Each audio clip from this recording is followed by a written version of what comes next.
Alhamdulillah, on va aborder la formation sur la saisie des notes côté administration, c'est-à-dire un membre de l'administration qui doit faire la saisie des notes.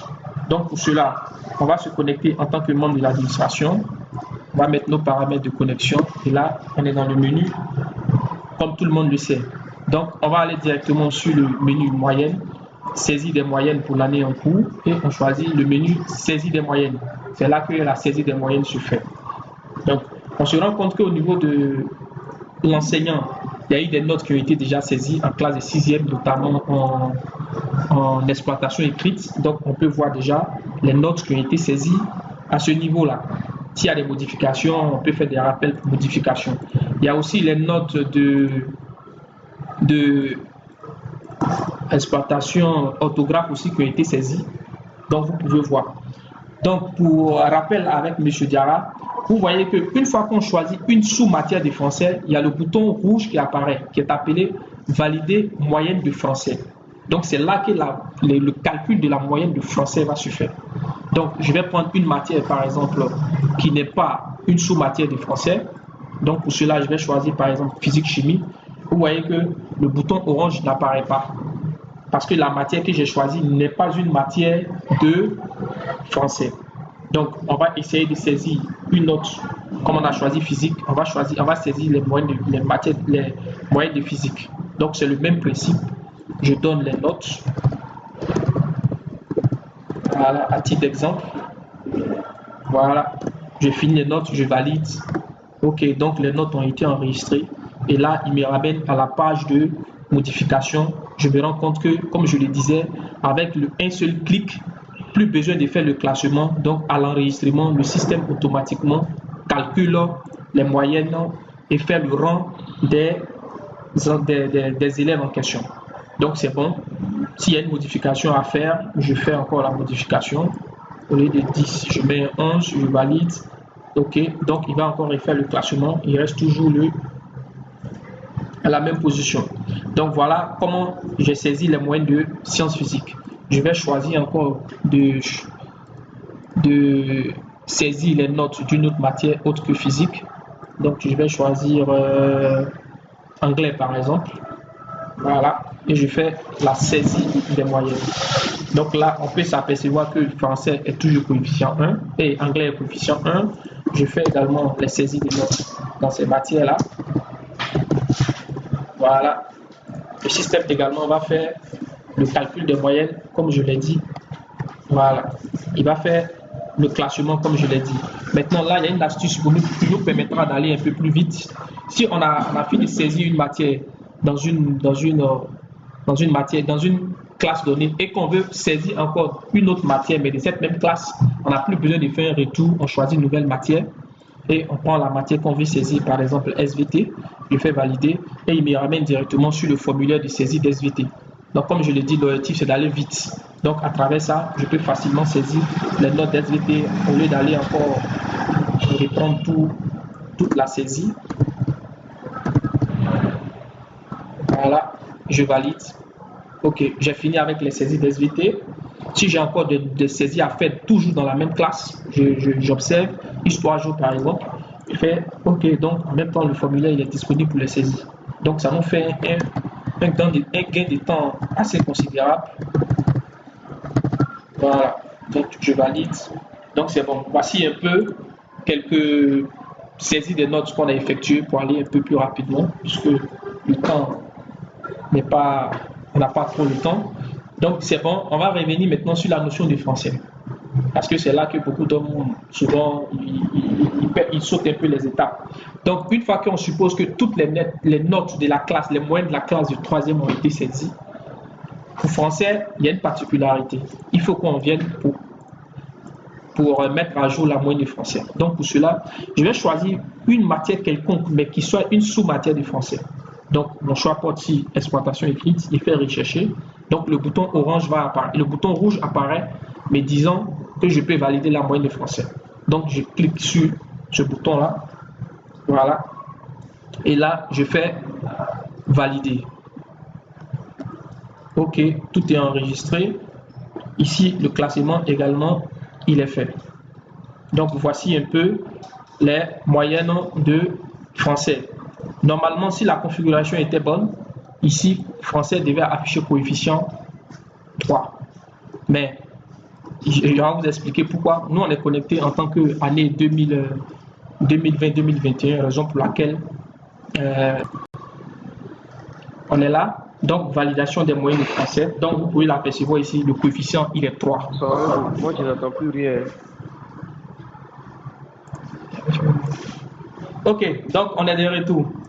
Comme je disais ici, le coefficient, il va être à 3. Comme je le disais, on était connecté à l'année 2020-2021. Donc, par défaut, les années antérieures, le coefficient était à 1. Voilà pourquoi ça affichait 1. Donc, pour répondre à la préoccupation de Cheikh Diarra, c'est ici que la moyenne des français va être calculée. Vous avez vu qu'on a validé, il était à coefficient 1. Donc, le 12 passe à 12. Donc, maintenant, on va modifier. Et là, la mise à jour va être faite maintenant. Donc, de 12, on va passer à 36. C'est-à-dire, le coefficient 3 des français maintenant va être pris en compte. Donc, celui qui avait 11, 12, 33 passe à 36, 99. Le classement, automatiquement aussi, il va être fait. Une mise à jour reste à faire à ce niveau-là. Donc, voilà un peu comment la moyenne du français se fait. À part celle du français, tous les autres sont déjà positionnés. Plus besoin de les retoucher, sauf s'il y a des modifications. Donc, ceci étant, on a fini de saisir toutes les moyennes, y compris moyenne du français. L'étape qui suit maintenant, c'est le calcul des moyennes du trimestre. Voilà. Donc, pour cela, on a plusieurs possibilités. Si on se trouve déjà dans le menu de saisie des moyennes, par exemple, dans le menu de saisie des moyennes, je prends une autre classe, une autre matière, puisqu'on a déjà fait pour le français. Je prends par exemple physique-chimie. Voilà. Étant ici, je peux aller directement sur le menu de calcul des moyennes. Donc, si je clique ici, il me ramène directement sur le formulaire de calcul des moyennes, mais dans une autre page. Donc, deuxième possibilité, je peux être ici et puis choisir par exemple moyenne FR et puis je choisis ici validation des moyennes. Mais je tiens à rappeler que ce menu a été mis à jour. Si vous vous connectez, vous allez voir que ça va sortir maintenant calcul des moyennes. Donc, si je clique sur calcul des moyennes ici, il va me ramener sur le même formulaire. Donc, étant ici. Donc, c'est aussi un raccourci qui peut vous permettre d'aller un peu plus rapidement. Donc, par défaut, vous voyez que le tableau il est vide. Ça veut dire qu'on n'a pas encore calculé les moyennes du trimestre. Donc, pour cela, on va cliquer sur le bouton calcul des moyennes et le système automatiquement va faire le calcul des moyennes et le rang et les mentions et tout. En même temps, le bulletin est disponible. Donc, plus besoin encore d'aller dans le menu de édition des bulletins. Comme je le dis, quand vous allez vous connecter, vous allez voir que ce menu même n'est plus là. Voilà, c'est devenu directement calcul des moyennes. Donc, dans le calcul des moyennes, vous pouvez directement accéder à cet espace-là. Donc, ça vous permet d'imprimer directement les matrices des élèves, comme vous le voyez. Les matrices étant disponibles. Les cases vides, ça veut dire qu'on n'a pas encore saisi. Comme vous avez vu, on n'a pas saisi toutes les moyennes. Voilà. Aussi, on peut également imprimer le bulletin d'un élève. Voilà. Ou bien imprimer le bulletin de façon groupée. Tout dépendra de vous. Donc, je vous dis qu'on a essayé d'aller un peu plus rapidement. On peut également aussi télécharger le bulletin de la classe. Voilà. À ce niveau-là, c'est un téléchargement qui va être fait. Et quand le téléchargement il est terminé, je peux faire l'aperçu du fichier téléchargé et retrouver la moyenne de chaque élève dans un seul fichier PDF. Voilà. Maintenant, voici un peu de façon brève comment se fait les calculs. Maintenant, la question qu'on pose, en cas d'erreur sur la note d'un élève, cela va sous-entendre que ça va peut-être chambouler son programme ou bien chambouler un certain nombre d'autres. Mais à ce niveau-là, on a mis encore des astuces pour nous permettre encore d'aller plus rapidement. Donc, on va prendre le cas de Doumbia Moussa, qui est le 4e de la classe et qui, par exemple, a eu une modification sur une note. Donc, pour cela, on va aller dans saisir des notes. Et ici, on va choisir sa classe en question. Voilà. Ici, je prends sa note d'anglais. Voilà. Je vais à la modification des moyennes et je me rends compte que Doumbia Moussa avait eu 6 en anglais. Donc, je peux modifier sa note d'anglais. Au lieu de 6, il va passer par exemple à 12 et je fais valider. Voilà. Donc, je viens de valider la moyenne de Doumbia Moussa. Vraisemblablement, ce changement de moyenne va aussi impacter sa moyenne du trimestre. Donc, au lieu encore de répartir dans le menu du premier trimestre de validation pour aller recalculer sa moyenne, étant ici, je ne fais qu'actualiser directement. Une fois que l'actualisation est faite, on va maintenant directement au calcul des moyennes et on va se rendre compte que sa moyenne va changer.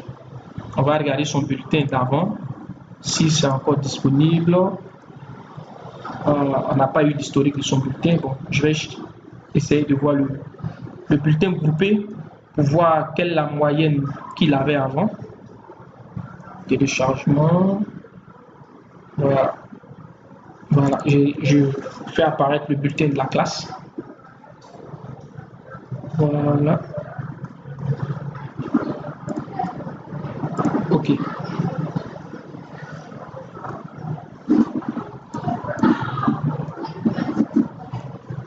OK. Malheureusement, vous ne voyez pas cette page. C'est pas bien grave. C'est pour juste avoir un aperçu de sa moyenne avant la validation de... OK. Doumbia Moussa, sa moyenne c'était 11,67 lorsqu'il avait 6. Donc maintenant que l'actualisation a été faite depuis la modification, vous voyez que sa moyenne va passer à 12,33. Donc on peut faire un aperçu de son bulletin. Comme vous allez voir, sa moyenne passe à 12,33. Comme vous n'avez pas eu le temps d'apercevoir l'autre, je vais refaire encore une modification sur lui avec une autre classe, une autre matière par exemple. Donc je vais prendre ici la classe de 6e, toujours avec Doumbia Moussa en SVT. Voilà, SVT, quelle était sa moyenne en SVT? En SVT, il avait 10. Donc on va changer sa moyenne et mettre par exemple 14. OK. Donc du coup, avec le 14 de SVT, son rang est repositionné. Il devient le deuxième de la classe en SVT. Mais le fait qu'on ait ajouté 4 points ici, automatiquement, sa moyenne du premier trimestre va être bouleversée. Donc, au lieu d'aller encore calculer la moyenne, étant ici, je fais actualiser. Donc, sa moyenne du premier trimestre ainsi que son rang du premier trimestre va être automatiquement actualisé. Donc, si on va au niveau du bulletin, on va voir que sa moyenne passe directement à 13,22 et il devient pratiquement le premier de la classe. Donc, son ancienne moyenne qui était de 12,33, si on actualise, vous allez voir que sa moyenne va changer directement. Voilà, on passe maintenant à 13,22. Donc, c'est des astuces qu'on a mis pour vous permettre d'aller vite et réduire au maximum le nombre de clics. Je pense que c'était ça l'objet de la formation du jour. Comment faire la saisie par l'administrateur et jusqu'à l'aboutissement du bulletin. Donc, je pense avoir répondu à l'exigence. Donc, je reste disponible pour les questions, Inch'Allah, si il y en a. Donc, sur ce, assalamu alaikum wa rahmatullahi wa barakatuh.